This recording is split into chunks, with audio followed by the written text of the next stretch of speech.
Hare Krishna, Radhe Radhe everyone. I hope all of you are doing well. Today I am back with another video जहाँ पे हम discuss करने वाले हैं shloka number 47 के बारे में। लास्ट श्लोका में हमने नाम जप के महत्व के बारे में समझा कि किस तरीके से नाम जप से हम अपने जीवन में सबसे ज़्यादा पॉजिटिव और हैप्पी रह सकते हैं और भगवान जी का सपोर्ट भी हमें मिलेगा, हम चाहे कोई भी काम करें तो, और हम इजीली सरेंडर भी कर पाएंगे, ताकि जो जितना वेट लेके हम चल रहे हैं ना अपने पीछे, अकेले उठाने की कोई ज़रूरत नहीं है। जब भगवान जी हैं तो वो आपका वेट उठा लेंगे, आपको केवल कर्म करना है और उन पे सरेंडर करना है। आज हम समझेंगे श्लोका नंबर 47 में श्री कृष्ण क्या कहना चाहते हैं। So let's get started. कर्मण्येवाधिकारस्ते मा फलेषु कदाचनः मा कर्मफलहेतुर्भुर्मा ते संगोऽस्त्व अकर्मणि।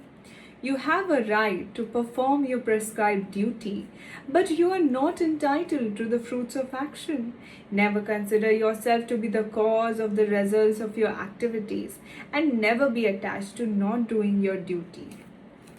इसको हिंदी में समझते हैं। तुम्हें अपना कर्म कर्तव्य करने का अधिकार है, किंतु कर्म के फलों के तुम अधिकारी नहीं हो। तुम न तो कभी अपने आप को अपने कर्मों के फलों का कारण मानो, न ही कर्म न करने में कभी आसक्त हो जाओ, न ही कर्म न करने में कभी आसक्त हो जाओ। यहाँ पर 3 विचारणीय बातें हैं। कर्म स्वधर्म, विकर्म तथा अकर्म। कर्म स्वधर्म वे कार्य हैं जिनका आदेश प्रकृति के गुणों के रूप में प्राप्त किया जाता है। अधिकारी की सम्मति के बिना किए गए कर्म विकर्म कहलाते हैं, और अकर्म का अर्थ है अपने कर्मों को न करना। भगवान ने अर्जुन को उपदेश दिया कि वह निष्क्रिय न हो, अपितु फल के प्रति आसक्ति हुए बिना अपना कर्म करे। कर्म फल के प्रति आसक्त रहने वाला भी कर्म का कारण है। इस तरह वह ऐसे कर्म फलों का भोक्ता होता है।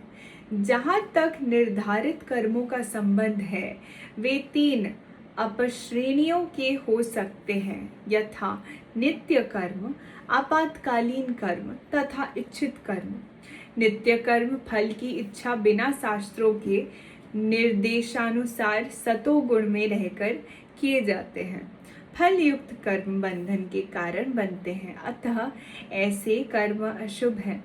हर व्यक्ति को अपने कर्म पर अधिकार है, किंतु उसे फल से अनासक्त होकर कर्म करना चाहिए। ऐसे निष्काम कर्म निसंदेह मुक्ति पथ की ओर ले जाने वाले हैं।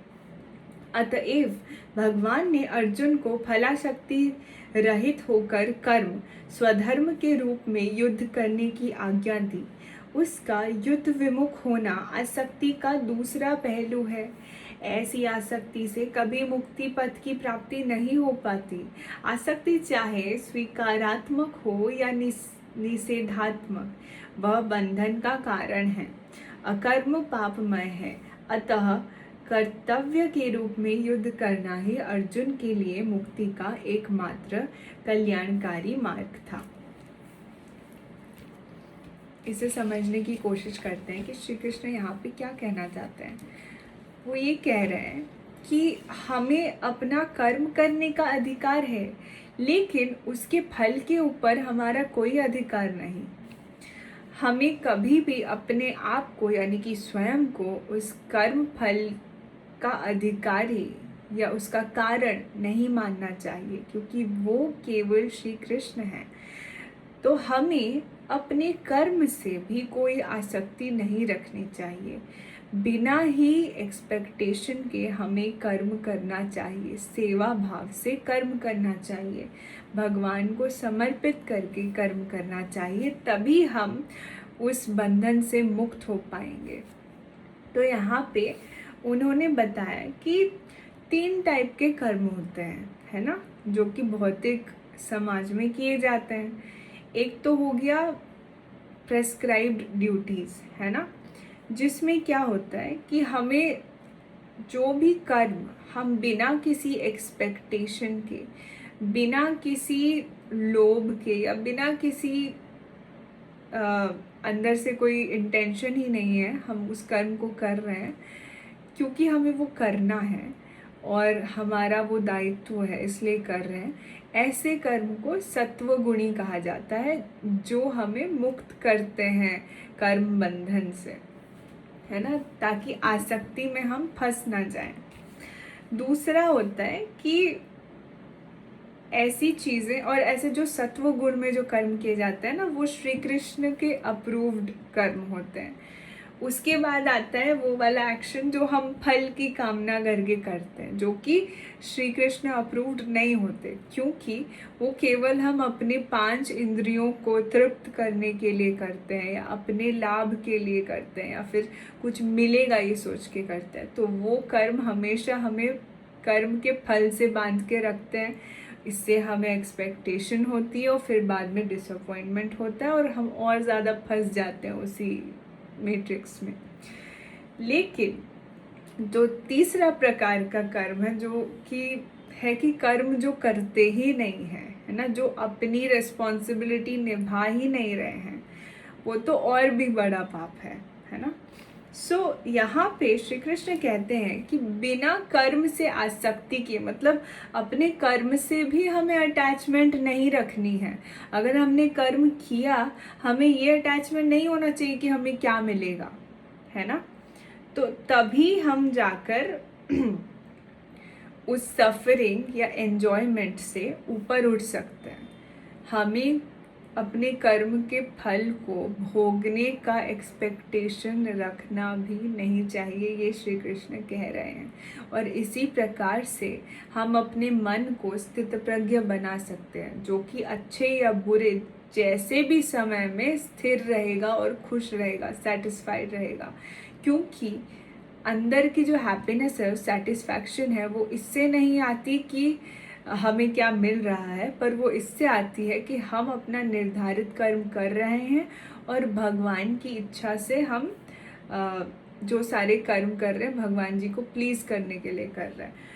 हालांकि इट इज़ ट्रू कि हमें उसका रिजल्ट मिल जाएगा, लेकिन उसके लिए एक्सपेक्टेशन रखना हमें बांध देता है और फिर हम अपना कर्म करना छोड़ देते हैं अगर हमें उसके प्रति एक्सपेक्टेड चीज़ें ना मिले तो वो और ज़्यादा गलत हो जाएगा। इसीलिए हमें बिना एक्सपेक्टेशन के कर्म करना चाहिए, जो कि श्री कृष्ण अप्रूव करते हैं। तो क्या होता है, जब भी हम अपने फल से एक्सपेक्टेशन रखते हैं, यानी कर्म से एक्सपेक्टेशन रखते हैं कि ये फल मिलेगा, ऐसा होगा, अभी तक क्यों नहीं आया, ऐसा क्यों नहीं हुआ, बहुत सारे प्रश्न आ जाते हैं और इससे हमें एंग्जाइटी होती है, हमें ओवरवेल्म फील होता है, या फिर हम काम ही नहीं करते, इतना स्ट्रेस हो जाते हैं कि भाई रहन दो, नहीं होगा, है ना, क्योंकि हम अटैच हो रहे हैं उस कर्म से और उसके फल से, इसीलिए हम ओवरवेल्म फील करते हैं। लेकिन जब हम सत्व यानी सात्विक तरीके से काम करते हैं, जो कि मोड ऑफ गुडनेस होता है, और प्रभु के चरण पे अर्पित करके काम करते हैं ताकि प्रभु खुश हों, तो क्या होता है कि हम फ्री हो जाते हैं उस टेंशन से, उस चीज़ों से, उस फल के आसक्ति से हम फ्री हो जाते हैं। तो हम आराम से अपना कर्म कर पाते हैं और प्रभु भी जब उनको सही लगता है तो वो तब फल आपको दे भी देता है। लेकिन आप उसका वेट करते करते अपना बाकी का काम नहीं छोड़ देते, है ना, ऐसा होता है। तो जो भी रूटीन वर्क है, जो भी हम बिना डिज़ायर के करते हैं, वो सत्व गुणी होते हैं, और कुछ होते हैं इमरजेंसी वर्क और कुछ होते हैं जो आप डिज़ायर के साथ करते हो। तो यहाँ पे वही बार बार वो समझाने की कोशिश कर रहे हैं कि अगर आपको मुक्ति के मार्ग में चलना है, मतलब जीवित होते हुए भी मुक्त फ्री रहना है, तो मेरे शरण में आ जाओ और मुझे प्लीज़ करने के लिए जो जो आप कर्म कर रहे हो बिना एक्सपेक्टेशन के कर्म करो, नाम जप करो, और आप देखो कि आप कितने खुश होंगे। और अर्जुन को भी भगवान जी यही बता रहे हैं कि तुम ये क्यों सोच रहे हो कि तुम हार जाओगे, जीत जाओगे? तुमने तो अब तक लड़ाई शुरू भी नहीं की। तुम्हारा काम तो लड़ना है। तो मैं डिसाइड करूँगा कौन जीतेगा कौन हारेगा। तुम क्यों अभी से बैठ के उस चीज़ के बारे में सोच रहे हो? तुम काम तो करो। तुम्हें जिसके लिए मैंने बनाया है वो काम करो। अपना कर्म, अपना पर्पस, अपनी ड्यूटी को मत छोड़ो। बाहर से आज लोग आके प्रशंसा करेंगे, कल को कोई बुरा बोल के जाएगा, कोई कुछ भी करे, तुम अपने काम पे टिके रहो, क्योंकि तुम मेरी सेवा करने के लिए काम कर रहे हो। तुम मुझे प्रसन्न करने के लिए काम कर रहे हो। मैं तुम्हारे साइड में हूँ, तो तुम्हें डरने की कोई ज़रूरत है ही नहीं। तुम मुक्ति के मार्ग में निश्चित होकर चलो और मेरी बात मानो। तो यहाँ पे अर्जुन, क्योंकि वो क्षत्रिय थे, उनका धर्म ही है लड़ना, उनका धर्म ही है सही के लिए लड़ना। तो obviously he has to fight here, है ना। तो श्री कृष्ण ये आदेश दे रहे हैं कि अब धर्म की स्थापना होना बहुत बड़ा पर्पस है। इसमें तुमको एक दायित्व मिला है क्षत्रिय होकर, तो तुम्हें अपना कर्म निभाना चाहिए। बाकी जो होगा वो मेरे हाथ पे है। मैं देखूंगा क्या सही है क्या गलत है, क्योंकि he is the maintainer and manager of the whole universe. वो मैनेज करते हैं सारी चीज़ों को, तो उन्हें पता है कि सबके लिए क्या सही है, किसके लिए क्या गलत है। तो वो सोच समझ के ही फल देंगे। ठीक है। तो इतना 47 श्लोक में डिस्कस हुआ है। आज हम ये समझेंगे कि एक्चुअली हर वीडियो में हम यही समझ रहे हैं कि सबसे आसान तरीका अपने जीवन में खुश और लाइट रहने का भगवान के समर्पण में आ जाने का है। जब हम भगवान को अपना पूरा समस्त जीवन और स्वयं को समर्पित कर देते हैं, तो हमने अपने आप को उनकी सेवा में लगा दिया। अब वो है मालिक, और मालिक जब पूरे ब्रह्मांड का ओनर हो तो वो खुद ही ध्यान रखेंगे कि तुम्हें कहाँ भेजना है, क्या करना है, कब क्या प्रदान करना है, कौन से रिसोर्सेज तुम्हें कब चाहिए होंगे, तुम्हारा पर्पस क्या होगा। ये सारी चीज़ें वो ही संभालते हैं। फिर उसके बाद आपको इन सब चीज़ों की टेंशन लेने की कोई ज़रूरत नहीं। बाकी नाम जप करते जाओ, सारे कर्म उनको समर्पित करके करो, और बिना इस आसक्ति से करो कि मुझे इससे कुछ मिले। निरासक्त भाव से कर्म करो, ये श्री कृष्ण कहते हैं।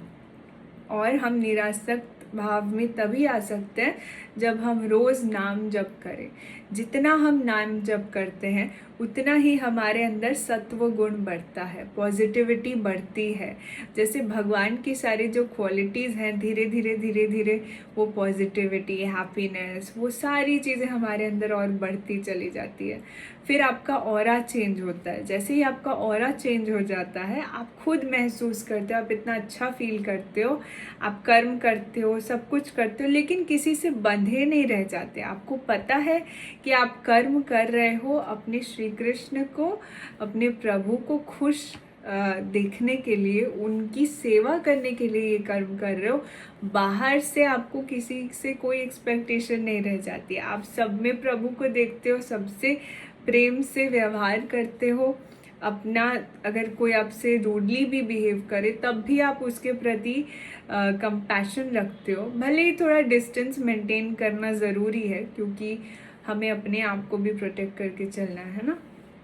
तो वो चीज़ है। लेकिन प्रभु के नाम से आपको एक रुचि हो जाती है कि जैसे ही उनका नाम आता है आप बड़े खुश हो जाते हो, और ऐसा धीरे धीरे धीरे धीरे आपको फील होने लगेगा। आपको खुश रहने के लिए कोई भी एक्सटर्नल चीज़ या फिर टेम्परेरी रिलेशनशिप्स या इन सब चीज़ों के ऊपर डिपेंडेंट होना ही नहीं पड़ेगा।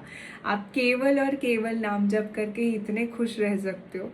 तो जब आप उसी चीज़ से इतने सेटिस्फाइड रह सकते हो और खुश रह सकते हो, तो वो क्यों ना करो जो कि सबसे ज़्यादा सिंपल है। क्यों जाके किसी के ऊपर डिपेंड होना, क्यों जाके किसी चीज़ के ऊपर डिपेंड होना, या फिर कोई भी 5 इंद्रियां हैं ना, वो आपको कभी सेटिस्फाई नहीं कर पाएंगी। आपको हमेशा लगेगा ये चाहिए वो चाहिए, ये चाहिए वो चाहिए।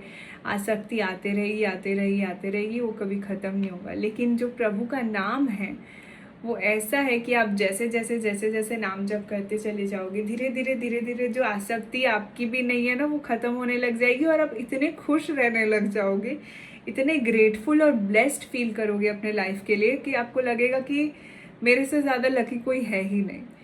और जब प्रभु हाथ पकड़ लेते हैं, जब वो आपको दिशा दिखाने लगते हैं, जब साइंस देने लगते हैं, तो आपको बहुत खुशी फील होगी। आपको लगेगा अब मेरे को इस दुनिया में कुछ चाहिए ही नहीं। तो इस एक्सपीरियंस को आप फील करो, इस हैप्पीनेस को आप फील करो, इसलिए मैं कह रही हूँ आप नाम जप करके देखो। जैसे जैसे आप नाम जप करते हो, आप एक अलग ही हैप्पी प्लेस में, स्टेट में चले जाओगे और आप हर वक्त उस स्टेट में रहोगे। और ये हैप्पीनेस हम सब डिज़र्व करते हैं। तो ठीक है, आज के लिए इतना। Tomorrow I will come back. हम 48 श्लोका कल कवर करेंगे। तब तक लाइक, शेयर एंड सब्सक्राइब अपने फ्रेंड्स के साथ शेयर करो और लोगों का भला करो, क्योंकि जितने लोगों के साथ आप खुशियाँ शेयर करोगे, ज्ञान शेयर करोगे, उतना ही आपके पास भी आएगा। क्योंकि भगवान देख रहे हैं, वो जानते हैं आपका इंटेंशन क्या है। जिस इंटेंशन से बोलते हैं ना, निष्काम भाव से आप उनके पथ को या उनके ज्ञान को और लोगों तक फैलाओगे, तो आपके ऊपर भी उतनी ब्लेसिंग्स होगी उनकी। ठीक है, तो I will come back again tomorrow. कल हम डिस्कस करेंगे श्लोका 48। फिर उसके बाद विल डिस्कस फर्दर। बट तब तक के लिए हरे कृष्णा, राधे राधे। नाम जप करते रहो, खुश रहते हो।